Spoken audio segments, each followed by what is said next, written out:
নমস্কার বন্ধুরা, info Bengal news চ্যানেলে আপনাদের সবাইকে স্বাগতম জানাই।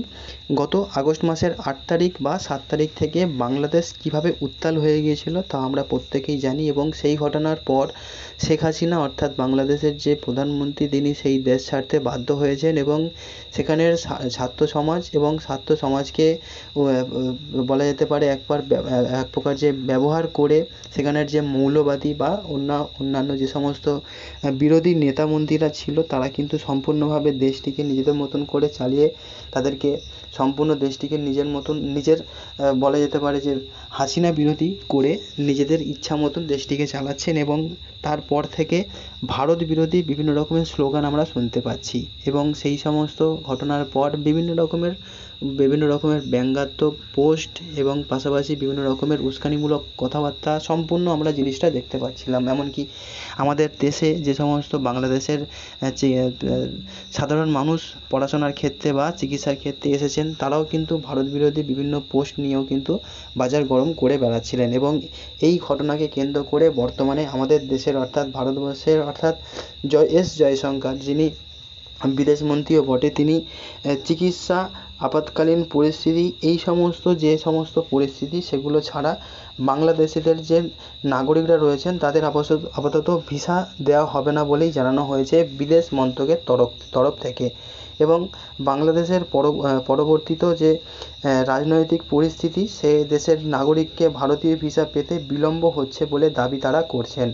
সময়ে ভিসা না পাওয়ার জন্য গত 26 আগস্ট রাজধানী ঢাকায় ভারতীয় ভিসা প্রদান কেন্দ্রে বিক্ষোভ দেখিয়েছিলেন অনেকে, এবং সেখানে স্লোগান উঠেছিল যে এক দফা এক দাবি, ভিসা চাই ভিসা চাই। এই প্রেক্ষিতে বাংলাদেশের নাগরিকদের ভিসার আবেদনের ক্ষেত্রে অবস্থান স্পষ্ট করে ভারতের বিদেশ মন্ত্রক জানিয়ে দিয়েছেন যে আপাতকালীন এবং চিকিৎসার প্রয়োজন ছাড়া আপাতত বাংলাদেশি নাগরিককে কোনোভাবেই ভিসা দেওয়া হচ্ছে না। বিদেশ মন্ত্রকের মুখপাত্র রণধীর জয়সওয়াল বলেছেন যে আপাতত বাংলাদেশিদের চিকিৎসার এবং জরুরি প্রয়োজনে ভিসা দেওয়া হচ্ছে। যখন বাংলাদেশের পরিস্থিতি স্বাভাবিক হবে তখন পূর্ণ মাত্রায় কাজ শুরু হবে এবং ভিসা প্রদান করা হবে বলেই কিন্তু জানানো হয়েছে। এছাড়া স্বাভাবিকভাবেও তাদেরকে ভিসা দেওয়া হবে বলেই জানানো হয়েছে। এবং এখানে বিবেচ্য যে গত আগস্টে বাংলাদেশের শেখ হাসিনা সরকারের পতনের পর থেকেই সেদেশে বন্ধ ছিল ভিসা পরিষেবা। বাংলাদেশের অশান্ত পরিস্থিতিতে ভারতীয় দূতাবাসের বহু কর্মীকে ভারতে ফিরিয়ে আনা হয়েছিল। পরিস্থিতি কিছুটা স্বাভাবিক হওয়ার পর ভারতীয় ভিসা কেন্দ্রগুলিতে পুনরায় কাজ শুরু করে দেওয়া হয়েছে, তবুও সেখানে বিক্ষোভ দেখাতে শুরু করেছেন অনেকে। এর জেরে আবারও ব্যাহত হয়েছে কাজ। বাধ্য হয়ে ভারতীয় দূতাবাস এবং ভিসা কেন্দ্রগুলিকে বাড়তি নিরাপত্তা মোতায়েন করেছে মোহাম্মদ ইউনূসের অন্তর্বর্তী সরকার।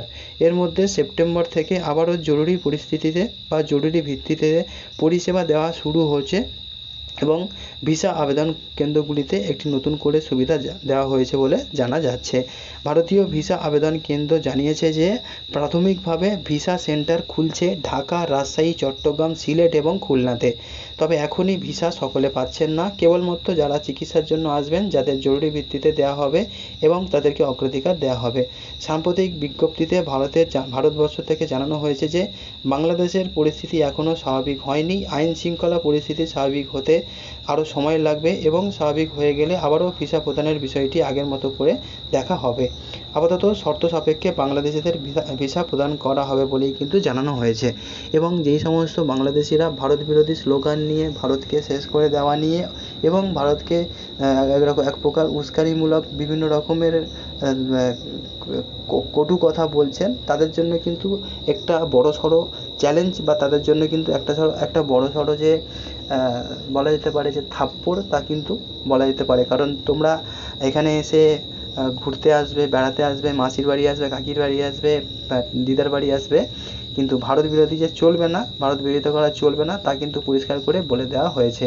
এবং এই যে সিদ্ধান্ত, তা খুবই ভালো একটি সিদ্ধান্ত। যদি এই সমস্ত বাংলাদেশি মানুষজন এই ভারত বিরোধী স্লোগান না ছাড়ে, ভারতকে নিজেদের বিরোধী একটি দেশ মনে করে, তাহলে এদেরকে কিন্তু কোনোভাবেই এই চিকিৎসা ক্ষেত্রেও যে ভিসা, তা কিন্তু দেওয়া উচিত নয়। এবং এই যে সিদ্ধান্ত, তা কিন্তু সম্পূর্ণ বলা যেতে পারে একটি পজিটিভ যে ডিসিশান, তা কিন্তু অবশ্যই ভারতবর্ষের দিক থেকে বলা যেতে পারে। তো এই যে খবর, সেই খবর জানার পর আমাদের যে বিদেশ মন্ত্রক, সেই বিদেশ মন্ত্রকের যে সিদ্ধান্ত, সেই সিদ্ধান্ত নেওয়ার পর আপনি এই যে সিদ্ধান্ত অনুযায়ী আপনার কি বক্তব্য আছে বা আপনি কি মনে করছেন তা অবশ্যই কমেন্ট করে জানাতে পারেন। দেখা হচ্ছে আপাতত আপনার সঙ্গে পরবর্তী ভিডিওতে। ততক্ষণ সবাই খুব ভালো থাকবেন। এই ভিডিওটা এখানে শেষ করছি। Good bye.